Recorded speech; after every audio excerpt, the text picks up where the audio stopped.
how to add the fitness activity widget to the lock screen on the iPhone. First, let's return back to the lock screen.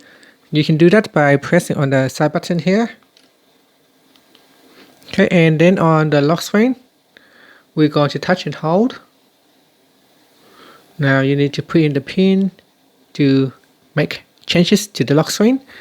Then we go down and tap on Customize button. After that, tap on Add Widget.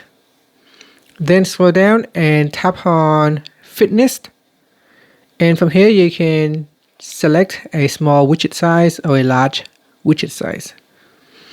And then tap on the Close button. And tap anywhere here to close that. And then tap on Save or Done to save the changes.